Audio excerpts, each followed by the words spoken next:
So, hockey is back, and tonight and tomorrow are huge for the Pioneers. And the reason why I call it huge is two of them. One of them is up on the screen. You have your NPI of numbers 3, 4, 5, and 6, with Utica being 6, are very close. 7, 8, and 9 are also pretty close. But I decided not to put them up there for reasons I'll get into in a minute. And this margin is by, I think Bedoin is 59.9 something, and then all the way down to number 9 of Aurora is maybe 57-ish.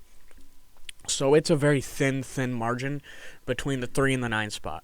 Between Utica and Bedoin, which is the 3 to 5 spot, it's by about just over 2/10, maybe 0.24 something. I don't want to say 243, but I don't think that's right. NPI.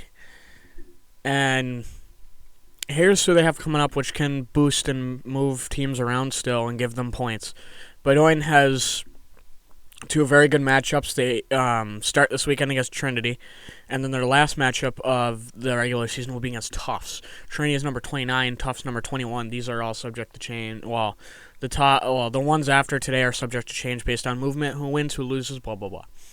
But right now, Bedoin has two tough opponents that could give them points, two tougher-ish opponents. But Wesleyan and Connecticut College, 49 and 50 in the NPI rankings, are... they probably won't get a ton from it unless they blow them out. Like, double digits blow them out may do something huge for them. I don't know. And then you have, at the number 4, is Endicott. They played Nichols once. They just played Johnson and Wales yesterday, and I'm pretty sure they won. If they hadn't, they would have dropped. And then they play Johnson and Wales again the next two games. Nichols is 59th. Johnson and Wales is 64th. Two very easy matchups, I'd say. But no game is ever a gimme. Manhattanville and Elmira have proved that. Hi, Geneseo. But they still are easier teams compared to some of the other teams that are going to get played in the next couple weeks. They're probably not going to see much movement on their MPI in terms of like a big boost. Utica has 4 very big matchups. You see the 2 against Geneseo this weekend and the 2 against Chatham next weekend. Utica has to win against Geneseo or Chatham once out of the next 4 games. They clinch the UCHC 1 seed and the regular season trophy. But if they want to stay top 4, they have to win, or if they want to get up into that top 4 again, maybe even into 3, you win out. Or you win 3 of the 4 and hope that the Geneseo loss doesn't drop you very far. And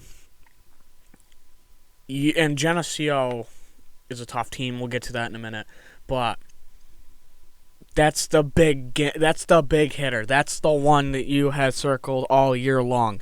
No matter if they lost to Manhattanville and Geneseo once, no matter what they did, you had that game circled.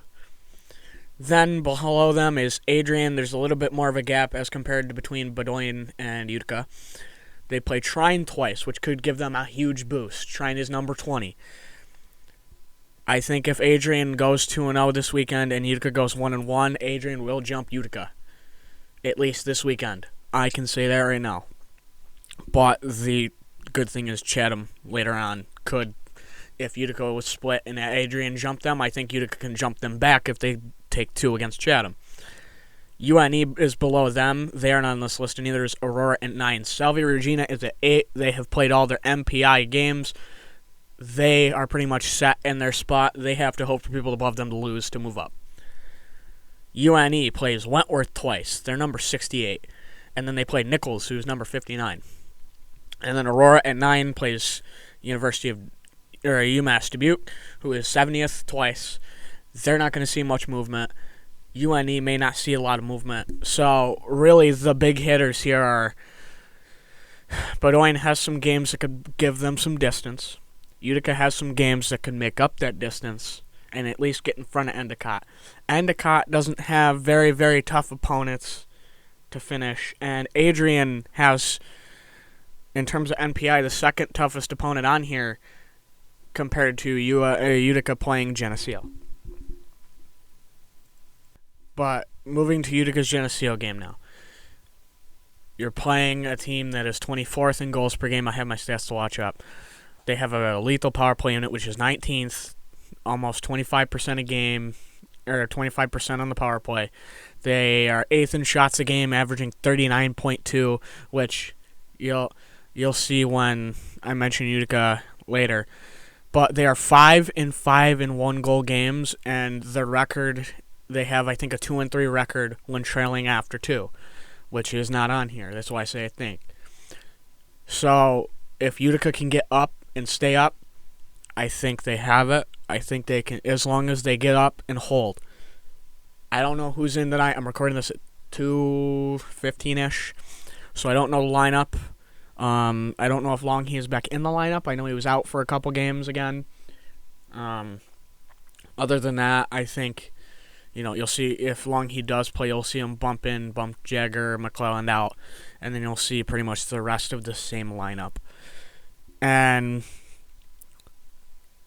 they're led by a forward named Demeski, who 28 points, first on the team, like it says on here. But to combat that, Utica is 5th in goals per game at 4.57. They have a better power play percentage, although last weekend was very rough on the power play. They couldn't get it done. Utica is 0-2 when outshot. But when they are out shooting their opponent, they are 16-2. So when they shoot well, they win. And the Ahern and Gut combo has 21 goals, 11 for Ahern, 10 for Gut, I think. It's one of the two, 11 and 10. And then 50 total points. 26 to Ahern, 24 to Gut. So I think it's 10 goals Ahern, 11 goals Gut. But I'm just doing that part off of memory. But this is a team that I think Kyle Curtin's going to be in net tonight. I don't think you'll see freshman Frank Murphy. It's just, it all depends on what Gary likes, what he sees in practice, what he's like the last couple weeks. I don't know. But the team's got to step up tonight, especially with Geneseo having a good goaltender. Jacob Torgner, I'm sorry if I'm butchering that, I probably am, the 6'1 junior in net for Geneseo, has an 11-4-1 record. And they have a backup freshman, I'm forgetting his name, who has played in 6 games, started 5, has 2 losses, but a lot of those were in early to mid-November, and then I think 1 game in December. Other than that, he hasn't really played. So I have a feeling it's going to be the junior in that tonight. He has a 201 GAA, 933 percentage. He's only allowed 7 power play goals. And this is a team that Utica's going to have to go out and they're going to have to fight. It doesn't matter. They're going to have to go out and fight. And I think it's going to have to come from somewhere, the scoring. I don't know if it's going to come from Gut, Ahern, McMillan. I don't know if it's going to come from Del Rivera, Morse, and whoever wings. Who's wing? Oh, who's right wing 1?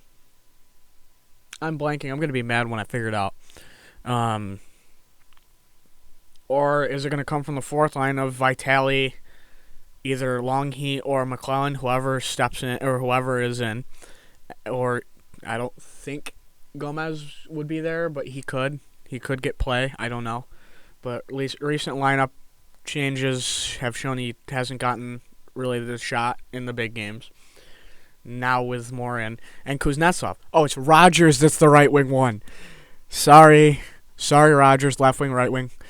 Sorry. I didn't mean to forget you. I'm mad at myself for forgetting. But it could come from the 3rd line of Gooley. It could come from Gooley's line. I'm getting mad I'm forgetting that line too. But that line, there's some nights that line will be a firecracker, and some nights it'll just be, you won't see it on tape, but you won't see it on the score sheet. Great.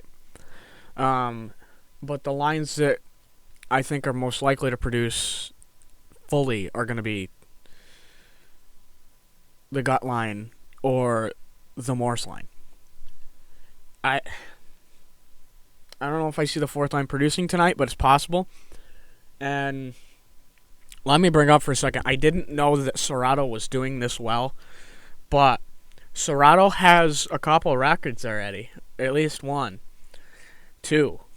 He's got three. So, this is all from freshmen, or pretty much all from freshmen.